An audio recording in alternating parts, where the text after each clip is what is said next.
راج صاحب ایک دو کویسچنس اور میں پھر حلقے کے حوالے سے کروں، پھر کچھ قانونی معاملات پہ بھی ہم آپ سے رہنمائی حاصل کریں گے۔ ابھی آپ نے فیصلہ کیا ہے کہ آزاد امیدوار الیکشن لڑیں گے یا پھر ابھی بھی کوئی اسپیس باقی ہے پاکستان مسلم لیگ نون کے ٹکٹ کے لیے؟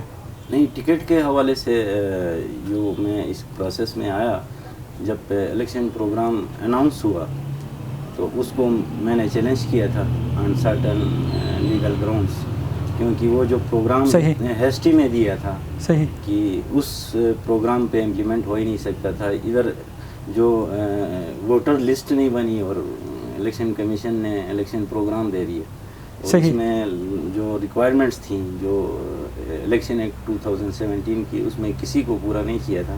اس کو بھی میں نے ایز اے آزاد کینڈیڈیٹ اس کو چیلنج کیا تھا، جو کہ میری ریٹ ایکسیپٹ ہو گئی۔ بات جہاں اسپیس کی آپ کر رہے ہیں، کیونکہ میں نے جو دیکھا، جو میرا چھوٹا سا صحیح پولیٹیکل کیریئر یہ ہے کہ یہاں پہ جو گلگت بلتستان کا اپنا ایک سیاسی یا اس کا آئینی پس منظر ہے، اور اس کے اندر جو وفاق کی جو جماعتیں ہیں ان کا جو میں نے دیکھا کہ وہ جو گلگت بلتستان کے سناریو کے حوالے سے اسپیسیفک کوئی اسٹرگل کے لیے مطلب کوئی پروویژن یا وہ لوگ اس طرح سے تیار نہیں ہوتے، کیونکہ ان کو وفاق کی طرف سے ایک گائیڈ لائن ملی ہوتی ہے، ان کا ایک منشور ہوتا ہے۔ آپ پارٹی پالیسی کو اپوز نہیں کر سکتے، آپ نے پارٹی پالیسی ڈیسیجنس جو ہیں ان کو ایکسیپٹ کرنا ہے۔ اس حوالے سے میں پچھلے مطلب تقریباً 1.5 سال سے جو میری پارٹی کے اپنے ایون ڈیسیجنس گلگت بلتستان کے حوالے سے آئے، اسپیسیفکلی جب 2018 میں آرڈر گورننس آرڈر آیا، اس کی طرف آنے لگا، تو اس پہ بھی میں نے مطلب اپنی پارٹی پالیسی کی کو میں نے اپوز کیا تھا۔ میں نے کہا تھا کہ یہ ٹھیک گلگت بلتستان کے لوگوں کے حوالے سے یہ ایکسیپٹیبل نہیں ہے۔ تو اسی حوالے سے میں نے اس وقت سے ہی سوچا تھا کہ اگلا الیکشن جو ہوگا میں آزاد حیثیت میں لڑوں گا، تاکہ جس فورم میں نے اپنے لوگوں کی نمائندگی کرنی ہے، صحیح، وہاں میں بہتر انداز میں کسی پالیسی کے کسی اس کے اندر رہ کے نہیں، اپنی آزاد پالیسی کے تحت میں بات کر سکوں۔ اس لیے میں نے آزاد راج صاحب بالکل میں ابھی اسی طرف ہی آنے لگا تھا۔ آرڈر 2018 بلکہ میں پہلے کویسچن یہی کہوں گا کہ عام عوام جو ہے ان کے لیے یہ بڑا مشکل ہوتا ہے اس ٹرم کو سمجھنا 2018 کیا ہے، ابھی کس آرڈر کے تحت جو ہے گلگت بلتستان کا نظام کو چلایا جا رہا ہے۔ یہ ذرا آسان سے لفظوں میں ہمارے سامعین کے لیے، ہمارے عام جو لوگوں کے لیے کہ 2-4 لفظوں میں 2018-19 یہ کیا بلا ہے، اور جو ابھی جو ہے کرنٹلی کون سا آرڈر جو ہے وہ لاگو ہے گلگت بلتستان میں؟ سر یہ اس سوال کا جواب جو ہے، اگر میں اس کو ایکسپلین کروں، یہ بہت ایک بڑا مزاق، نہیں چند لفظوں میں جو سمجھ سکتے ہیں۔ بہرحال آپ نے کہا کہ آرڈر یہ آئینی اور قانونی تناظر میں بات کروں تو آج تک 2018 کی بات نہیں کر رہا ہوں، میں لیگل فریم ورک آرڈر سے لے کے اب تک کی جو بات کریں، یہ سارے آرڈرز ہی ہیں۔ آرڈرز کو اگر میں سمپل آپ نے کہا ڈیفائن کروں تو آرڈر کہتے ہیں حکم کو، اور حکم ہمیشہ دیا جاتا ہے محکوم کو، ٹھیک ہے۔ بذات خود اس کا نام ہی مطلب جو ایک عام قانون یا آئین کے اس سے شعبے سے منسلک افراد کے لیے یہ بہت زیادہ پینچنگ ہے، صحیح، ناقابل برداشت ہے کہ میں کیوں جی میں کوئی محکوم ہوں کہ آپ آرڈر پہ آرڈر دیجیے۔ دوسری بات یہ ہے کہ ٹھیک ہے اس کو آپ جو بھی نام دیں، آرڈر مطلب بیسکلی مسئلہ یہ ہے کہ کیا آئینی طور پہ جو آرڈر آپ نے دیا گلگت بلتستان کے لوگوں کو، وہ آئین پاکستان کے تناظر میں اس کی کیا حیثیت ہے؟ جو آرڈر ہمیں دیا جاتا ہے اس کی کوئی گارنٹی آئین پاکستان میں نہیں ہوتی، مطلب یہ ہے کہ میں اگر اس دفعہ چیف ایگزیکٹو ہوں، میں چاہوں کہ فلاں علاقے کے لوگوں کو میں اس طرح سے چلاؤں، صحیح، تو پچھلے والے کا حکم منسوخ، صحیح، نئے والے کا آرڈر آ گیا، اور میں نے وہ حکم ہر نئے آنے والے کا ماننا ہے، صحیح۔ بیسکلی یہ کیوں مطلب ضروری ہے؟ گلگت بلتستان کے لوگوں کو ایک کانسٹیٹیوشنل سیٹ اپ چاہیے، یا ایسا سیٹ اپ چاہیے جس کو کانسٹیٹیوشن گارنٹی کرے، آئین پاکستان گارنٹی کرے۔ تو یہاں پہ جو بھی آرڈر آیا اس کی کوئی کانسٹیٹیوشنل گارنٹی نہیں ہوتی ہے، اور اسی وجہ سے وہ قابل قبول لوگوں کے لیے نہیں ہوتا ہے۔ اس کے اندر جو لوگوں کی ریکوائرمنٹ ہے، ایون جو بنیادی حقوق ہیں لوگوں کے، ان کی کوئی گارنٹی نہیں ہوتی ہے۔ مطلب وہ آرڈر دینے والے کی مرضی ہے کہ وہ آپ کو کیا دینا چاہتا ہے، صحیح، یا آپ سے کیا لینا چاہتا ہے۔ اس وجہ سے جو آرڈرز ہیں بذات خود اس نام سے ہی مطلب بندہ ایگری نہیں کر سکتا، لیکن اس کے اندر جو چیزیں دی ہوتی ہیں بالکل اس کو آئین کی کوئی سی گارنٹی نہیں کرتی صحیح، یہ بالکل آرڈر ایک حکم نامہ ہوتا ہے حکمران کا محکوم کے لیے. بالکل. راج صاحب، جسٹس اپنے ہمارے جعفر شاہ صاحب ہیں، ان سے میرے ایک انٹرویو میں نے ان سے کویسچن کیا تھا، تو انہوں نے کہا تھا کہ گلگت بلتستان میں عبوری جو ہے آئینی سیٹ اپ جو ہے، عبوری آئینی صوبہ یہ جو ہے ممکن ہے. کیا اس میں قانونی اس میں گنجائش ہے کہ گلگت بلتستان کے حالات کے تناظر میں؟ سر اس کے پیچھے ایک پوری ہسٹری ہے. جیسے میرے محترم ہیں جعفر شاہ صاحب، وہ ایز اے وکیل بھی میرے لیے بہت زیادہ قابل احترام رہے ہیں، اور ان کا ایک اپنا کردار بھی ہے.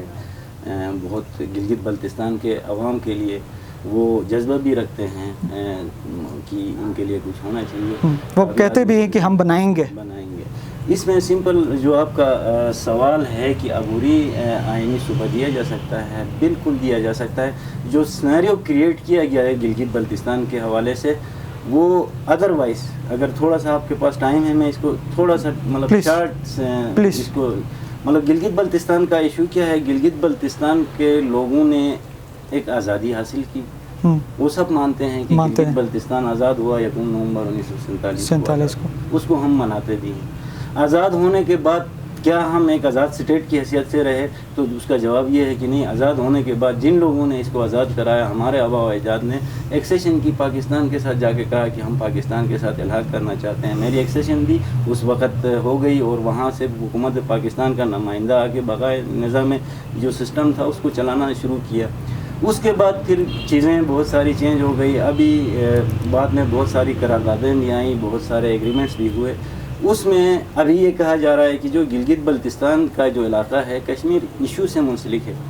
کشمیر ایشو سے منسلک ہونے کے بعد پھر بات یہ کی جاتی ہے کہ جب وہ حق رائے دہی یا یونائٹڈ نیشنز کے تو اس میں انہوں نے ووٹ کرنا ہے.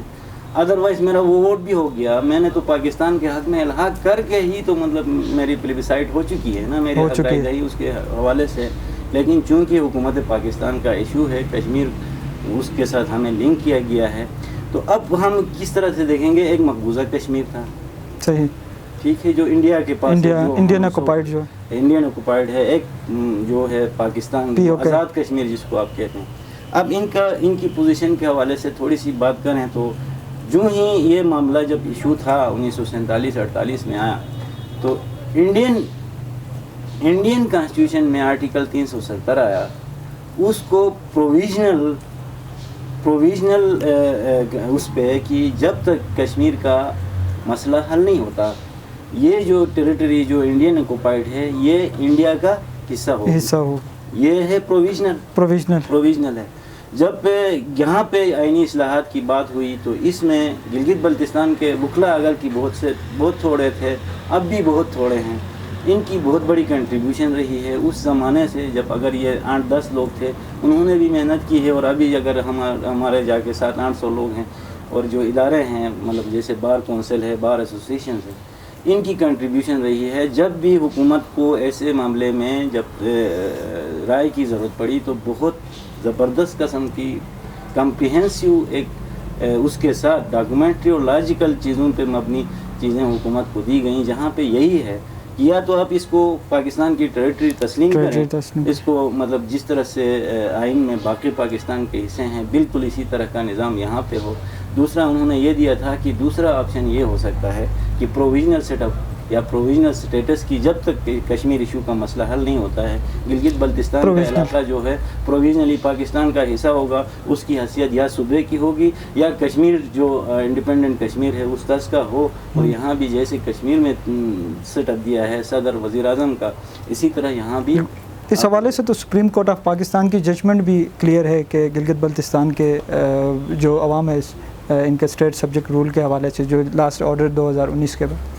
سر اس میں بالکل 1999 میں جو الجہاد ٹرسٹ کا فیصلہ تھا، basically supreme court of Pakistan بھی چیزوں کو مطلب میری رائے ہو سکتی ہے. میں یہ کہتا ہوں کہ جو پٹیشن گئی تھی وکلا کی طرف سے یا گلگت بلتستان کے شہریوں کی طرف سے، وہ گئی تھی امپلیمنٹیشن آف ججمنٹ 1999 جو الجہاد ٹرسٹ میں دیا تھا. اس میں یہ تھا کہ گلگت بلتستان کے لوگ ہر حوالے سے پاکستان کے سٹیزن ہیں، البتہ وہ جو حالات ہیں ان کی روشنی میں ان کو سیٹ اپ دیا جائے. وہ جا کے 2010-12 تک وہ نہیں دیا گیا. اس پہ پھر امپلیمنٹیشن پٹیشن گئی. امپلیمنٹیشن پٹیشن میں بجائے اس کو امپلیمنٹ کرنے کے ایک نیا شوشہ کھولا کہ یہ متنازع علاقہ ہے، جس پہ سب سے بڑا اعتراض ہمارا یہ ہے کہ یہ متنازع علاقہ نہیں ہے، یا تو یہ پاکستان کا حصہ ہے یا نہیں ہے. دو چیزیں ہیں، دو چیزیں متنازع ہو نہیں سکے. بالکل، یہ جی بھی اسٹیٹس پہ بہت لمبی بحث، بہت بڑا پروگرام جو ہے ہو سکتا ہے، بات نکلے گی تو پھر دور تلک جائے گی. رائے صاحب، میں back to the election 2020 Gilgit Baltistan کی طرف آتا ہوں. چند جو آپ نے 2018 میں الیکشن جو آرڈر 2018 کے خلاف جو ہے لیڈ کیا اپنے بار کونسل کو اس حوالے سے، اس سے آپ کو کیا نقصانات ہوئے؟ کیونکہ آپ اس وقت جو ہے پاکستان مسلم لیگ نون حکومت میں تھی، آپ نے انہی کے خلاف جو ان کے پالیسیز تھی ان کے خلاف بیسیکلی آپ اٹھے، تو اس سے آپ کو کیا نقصانات ہوئے آپ کے ذاتی؟ سر، میرے خیال میں اس میں فائدہ یا نقصان کی میں بات نہیں کروں گا. میرا اپنا ایک یہ ہے کہ منشور کے لیں، یا میرا اپنا ایک مقصد یہ ہے کہ آپ بے شک آپ الیکشن لڑتے ہوں یا نہ لڑتے ہوں، یہ بھی ایک ایشو نہیں ہے. بیسکلی اپنی قوم کی نمائندگی کرنا ہر پڑھے لکھے شہری کا میرے خیال میں جو سمجھتا ہے اس کا فرض بنتا ہے کہ وہ اس فورم پہ اس چیز پہ بات کرے، اور چاہے وہ آپ کی پارٹی ہے چاہے وہ کوئی اور پارٹی ہے. جہاں پہ بات غلط ہے اس کو غلط کہے، جہاں پہ صحیح ہے اس کو صحیح کہے. آپ کی بات صحیح ہے کہ میں پاکستان مسلم لیگ نون کا کارکن بھی مطلب رہا ہوں تھا. میرا بیک گراؤنڈ ہے پولیٹیکل، وہ زیادہ تر پاکستان مسلم لیگ نون کے نظریے پہ یا مسلم لیگ کے نظریے پہ. بیسکلی نون میم جیم کاف یہ چیزیں وقت کی ضرورت کے تحت لوگوں نے اپنے لیے بنائیں. بیسکلی جو پاکستان بنایا تھا مسلم لیگ نون نے، اس پارٹی کی بنیاد جن لوگوں نے رکھی تھی وہ مطلب ہمارے لیے مطلب اب بھی مطلب وہ ہم انہی کی مثالیں دیتے ہیں. اس میں علامہ اقبال ہے، سر آغا خان سیوم ہے، نواب سراج الدولہ ہے. یہ وہ شخصیات تھی جنہوں نے اس وقت مسلمانوں کے لیے ایک الگ ملک کی جدوجہد کی. ہم اس نظریے کی بنیاد پہ مسلم لیگ نون کے ساتھ میری اٹیچمنٹ یا مطلب ہمارے جو لوگ ہیں ان کی اٹیچمنٹ رہی ہے. رہی بات اس فیصلے اس کے بعد احتجاج کے بعد مجھ پہ جو میرے پارٹی کے صدر تھے یا جو میری گورنمنٹ تھی، انہوں نے اس چیز کو بہت اس پہ لیا کہ آپ نے پارٹی پالیسی کی جو ہے خلاف ورزی کی. مجھے شو کاز نوٹسز دیے گئے. میں نے کہا کہ شو کاز نوٹس اس وقت آپ دیجیے گا کہ میں آپ کی پارٹی کا کوئی عہدہ رکھا ہوں، میں کارکن ہوں. سمپل مسئلہ یہ ہے کہ آپ شو کاز نوٹس دے کے مجھے کسی عہدے سے کسی منسٹری سے برطرف کرنے تو نہیں جا رہے ہیں. رہی بات جو بات سچ ہے وہ سچ ہے. اور میں نے اس وقت جو اپوز کیا، اس وقت میں high court bar association Gilgit کا صدر تھا. بار کی باقاعدہ 2 میٹنگز کے بعد یہ بات مطلب جو میں نے وہاں پہ بات کی وہ ایک قرارداد کی شکل میں آیا تھا کہ یہ کسی بھی طرح سے گلگت بلتستان کے جو وکلا برادری ہیں یا جو ادارے ہیں وکلا کے، ان کو قابل قبول نہیں ہے. اور اس حوالے سے میں نے تھوڑی سی فردر ایکسپلینیشن، چونکہ وہاں پہ لوگ تھے جن کو سمجھ نہیں تھی یا جو اس کو سمجھنا چاہتے تھے، میں نے آئینی اور قانونی پیرائی میں وہ سیدھی سی بات کی تھی.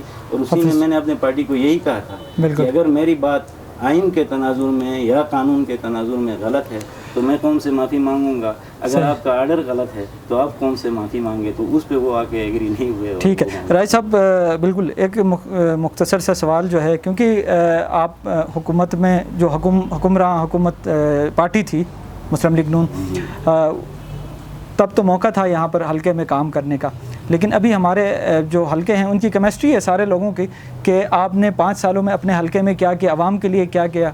تو آپ کو اتنا بڑا ووٹ پڑا، تقریباً 5000 پلس جو ہے آپ کو ووٹ پڑا اتنے لوگوں کا. ابھی آپ جب لوگوں کے پاس جاتے ہیں تو ان کو کیا آپ جسٹیفائی کریں گے کہ حلقے میں آپ نے کیا کچھ جو ہے 5 سالوں میں حلقے کے لیے لوگوں کے مسئلے مسائل کے لیے آپ نے کیا کیا؟ جی رائے صاحب، حلقے کے عوام کے مسائل کے حوالے سے.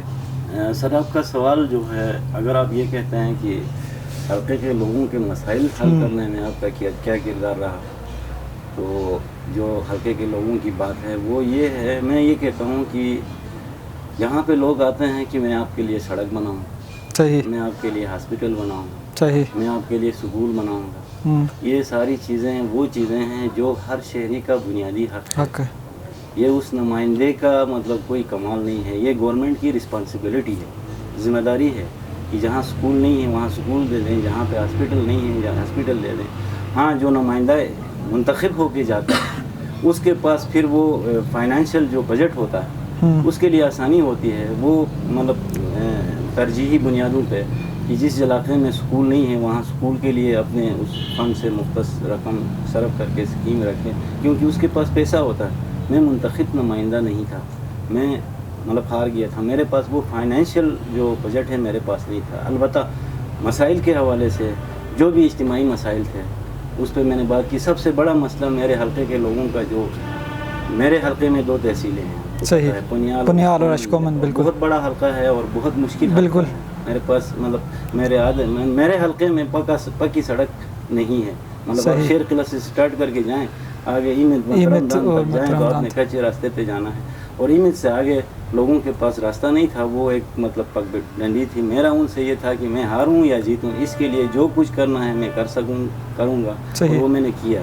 صحیح, میں نے اپنے جو میرے صحیح عوام کا یہ بھی خیال ہے آپ کے پاس حکومت آپ بالکل تھا, آپ کی حکومت تھی, آپ کچھ کر سکتے تھے, جیسے حلقہ 3 میں کیا ہے گزر میں, یا دوسرے حلقے جہاں پر کینڈیڈیٹس ہارے بھی ہیں لیکن ان کو حکومت تھی, کسی اپنے ریفرنس بیس پہ جو ہے وہ کچھ کام کیا, آپ بھی کر سکتے تھے. جی میں نے کر سکتا تھا. جہاں تک میں نے کہا نا, وہ جو سب سے جو مجھے میری ترجیح وہ تھی, وہ میں نے صحیح اسپیشل جو ریکویسٹ کر کے جو سی ایم کا بجٹ تھا وہاں سے ان کو وہ روڈ بھی اور مجاور پل بھی وہ جو ہیں وہ میں نے ریکویسٹ کر کے کیے. اس کے علاوہ جو اجتماعی مسائل تھے, جیسے یہاں سے جے کے اندر چٹور خان تک جو میٹرنگ کا روڈ تھا, یہ بھی اسپیشل, یہ منتخب نمائندے کا بجٹ نہیں تھا, میری ریکویسٹ تھی. اور اس پہ سی ایم صاحب نے باقاعدہ آ کے یہاں اعلان کیا تھا کہ یہ میرے کہنے پہ میں یہ کر رہا ہوں. البتہ بہت ساری چیزیں ہونی چاہیے تھی, وہ نہیں کر سکے, بجٹ اویلیبل نہیں تھا. جہاں تک آپ نے مثال دی, آپ نے حلقہ 3 کی مثال دی. حلقہ 3 میں یہ ہو گیا کہ ان کا ایک نمائندہ جو منتخب پی ٹی آئی کا تھا وہ آیا, اور اس کے بعد جو ایڈوائزرشپ تھی, ایڈوائزرشپ بھی اسی حلقے کو ملی. تو جو ایڈوائزرشپ نے جو کام کرنا ہوتا ہے ایز اے ایڈوائزر, مجھ سے زیادہ اس کے مطلب رابطے حکومت کے ساتھ رہے, انہوں نے کیا.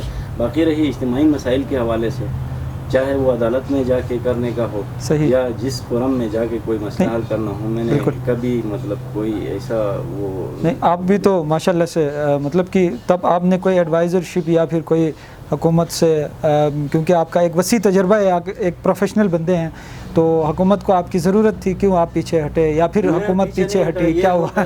یہ ہوتا ہے پارٹی قیادت کا کام ہوتا ہے. صحیح, یا وہ انہوں نے اس کو بہتر سمجھا دیا.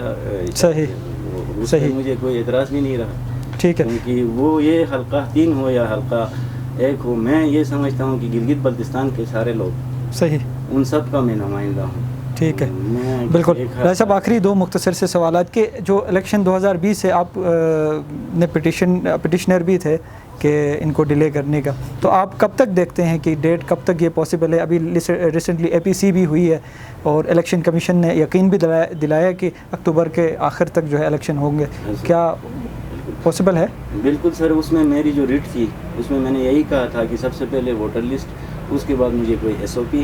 صحیح, جو کورونا کی وجہ کا جو ایشو ہے اس میں ایک مطلب یہاں سوشل ڈسٹینسنگ والا ایشو پھر ختم ہو جاتا ہے, کیونکہ سوشل کانٹیکٹ زیادہ ہوتا ہے. آپ نے ووٹر سے کانٹیکٹ کرنا ہے, آپ نے پروسیشنز کرنے ہیں, آپ نے اپنے کمپین آفیسز چلانے ہیں. اس حوالے سے ان کے پاس کوئی ایس او پی نہیں تھی. ووٹرز زیادہ تر رورل ایریاز کے پاسچرز میں تھے. ووٹر لسٹ الیکشن کمیشن کے پاس نہیں تھی, اور میری ریڈ یہ تھی کہ ان چیزوں کو پورا کرنے کے بعد آپ 1 نومبر تک کوئی ڈیٹ دے دیں. اور کورٹ نے میری ریٹ الاؤ کی, البتہ ڈیٹ فکس نہیں کی, اس نے کہا ودن 3 منتھس. وہ ودن 3 منتھس کی بات ہوگی تو 13 نومبر تک الیکشن ڈے ہونا ہے, اور کورٹ کی ڈائریکشنز ہیں. میں انشاءاللہ امید رکھتا ہوں کہ کورٹ کے آرڈرز کو مطلب امپلیمنٹ کریں گے. اور اسی جی انشاءاللہ. راج صاحب آخری کویسچن کہ آپ کو 2020 کے الیکشنز میں اپنے حلقے سے کیا امیدیں ہیں, کہ آپ کو کیا لگتا ہے کہ آپ کو پچھلی جو لاسٹ ٹائم جو ووٹ پڑا ہے اسی طرح ووٹ پڑے گا انشاءاللہ؟ کیسا آپ دیکھتے ہیں؟ اس میں میں آپ کو تھوڑا سا مطلب اگر آپ اجازت دے دیں. جی بالکل پلیز. ٹائم کی کمی ہے. میرے پاس کوئی نظریاتی ووٹ نہیں ہے, میرے پاس کوئی عقیدت کا ووٹ نہیں ہے, نہ میں نے نواز خان ناجی صاحب کی طرح کوئی ایک تحریک چلائی ہے نظریے کی, اور نہ میں کسی مسلک کا کسی اس کا کوئی پیر فقیر ہوں. میرا جو ووٹ ہے وہ لوگوں کی محبت کا ہے, اور وہ میں آپ کو پچھلے الیکشن کا رزلٹ اگر آپ دیکھیں دو تحصیلیں ہیں بالکل. پنیال اور اشکامن، اور میرا دونوں تحصیلوں میں ایکول ووٹ ہے. Equal vote. پنیال اکثریتی ووٹ جو ہے پنیال تحصیل سے آپ کو پڑا ہے 3000 مطلب وہ دیکھیں 100-150 ووٹ کا 300 ووٹ کا فرق ہے تحصیل اشکومن اور پنیال کا. آپ دیکھیں آپ کا ایجنڈا کیا رہے گا رائے صاحب؟